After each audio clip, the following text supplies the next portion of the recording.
Hello, everybody. This is Toni Turner, and welcome to the Market Now as of Friday, May 26th at about 12:45 p.m. Eastern.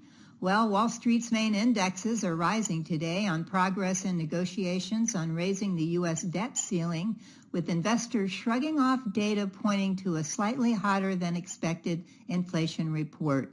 After several rounds of talks, President Joe Biden and top congressional Republican Kevin McCarthy were closing in on a deal to increase the government's $31.4 trillion debt limit for 2 years while capping spending on most items.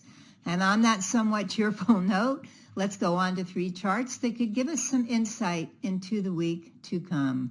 First of all, as we always do, we're going to start with a daily chart of the S&P 500 index, symbol SPY. Of course, this is the exchange-traded fund that closely follows our benchmark S&P 500 index. Now, when I captured this chart today, the SPY was trading at $419.73. Actually, the S&P 500 index itself is right up touching 420. And as we know, that is a resistance level that has been tested before back here in May, although price was slightly lower in February. But in earlier week or so ago, price came up and tried to move over that. But the debt ceiling negotiations has pretty well kept everything.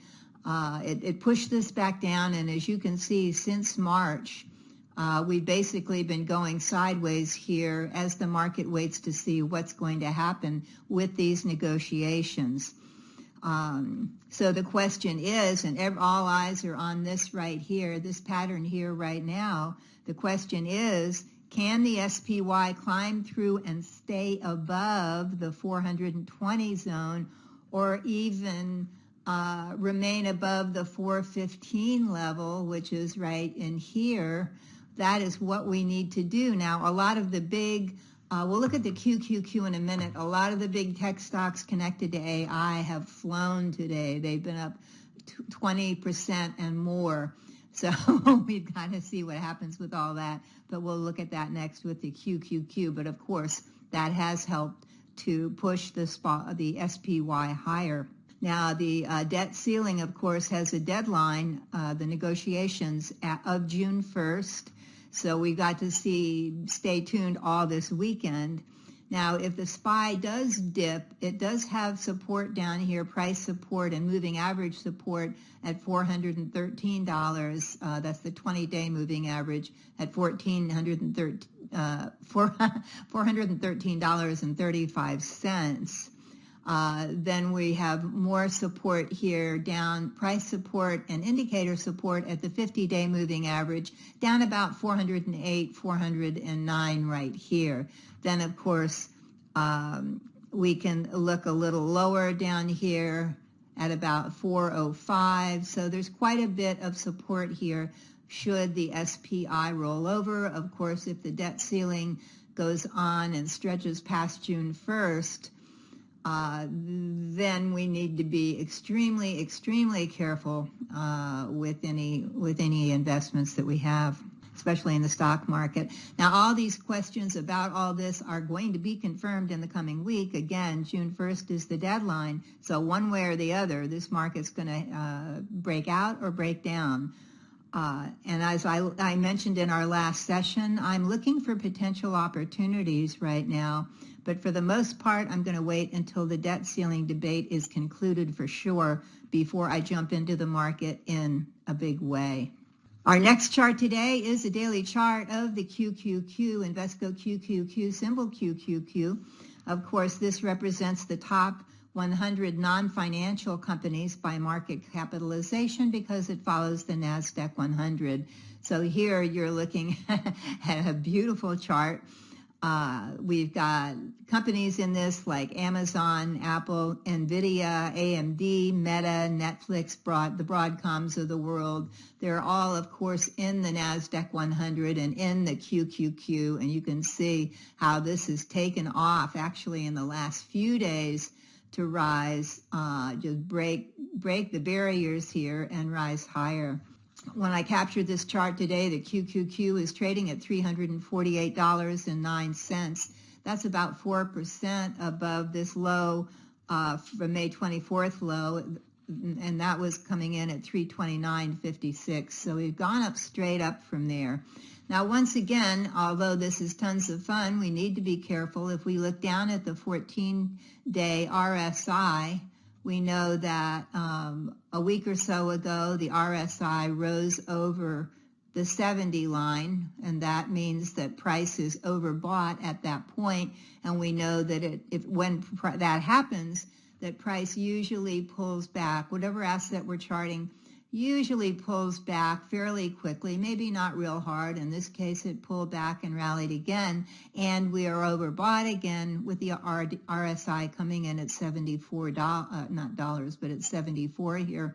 So the QQQ is overbought. And you may say, well, why does that mean that profit taking will come in? It does because there's a lot of traders in this market. And can this go higher? Certainly.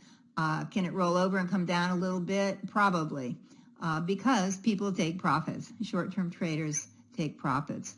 So it is overbought, but we'll have to see what happens. And we do have price support here at the recent highs up here at 339. There's price support there, potentially. Then we have the 20-day moving average, the red line coming in at 328.44. We have the 50-day moving average coming in at 320. So that's also some potential support, and there's some price support here. We have more support, price support at 310. So lots of price support here should the Invesco QQQ come down a little bit. But again, I will be wary of buying at these highs today, especially before a weekend. And I want to see more what happens on Monday, Tuesday, Wednesday of next week before I back up the truck and get in a big way. Our final chart today, if you do want to be in the market, I put this up for all of you. This is a daily chart of the ARK Innovation ETF. The ARKK is the symbol. It has 29 holdings. The top holdings are Tesla, Roku, Zoom, Coinbase, and Shopify. Now, when I captured this chart today, the ARKK was trading at $39.48 right here. And it made, you can't see it on this chart, but it made an all-time high in February 21st to be exact, at $159.70. And of course, that was in February of 2021. So we can see right here, if we want to get a feel for this, it started this year in January at 32, then climbed up to the February high, climbed up through the 20-day, the 50-day, and went up pretty much vertically, came up to this February high here at $45.56. And like most assets, it went up too high too fast, so it was overbought on the RSI, speaking of that. So it did fall down here, and it gradually slid back below the major moving averages and made a low here in March of $34.81. Now, this ETF does have quite a few tech stocks in it, so it rallied back up to, again, the 20-day, the 50-day, the 200-day, moved around a little bit, then came down, consolidated, came back down in May, and retested the March lows, and the May lows were $34.72. So that formed this support area here. Then it rallied back to the 40-ish zone that we see here in May, back above the 20-day, the 50-day, and now this week it jumped up for the first time and looked like it was going to break out, then did pull back here, and now it's sitting atop the 20-day, the 50, and the 200-day moving average. I like this setup here.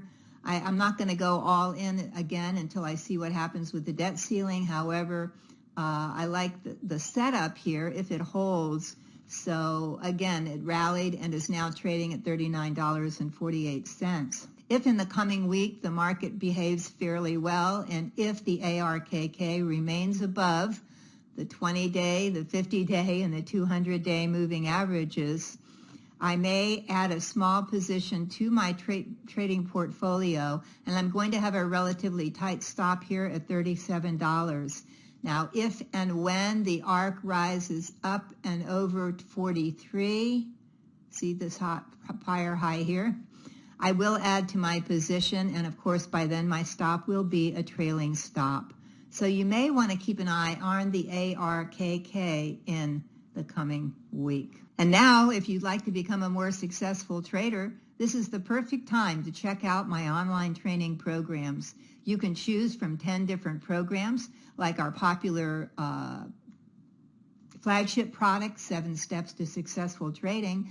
Plus, if you'd like to learn how to swing trade, trend trade, bottom trade, and more, check out these trainings and find out how to elevate your trading skill set and increase your gains quickly and easily. To see all of my online training courses, simply go to the link on this screen or simply click on the orange button below. Until next week, be careful out there. Keep green on your screen. I'm Toni Turner, and this is The Market Now.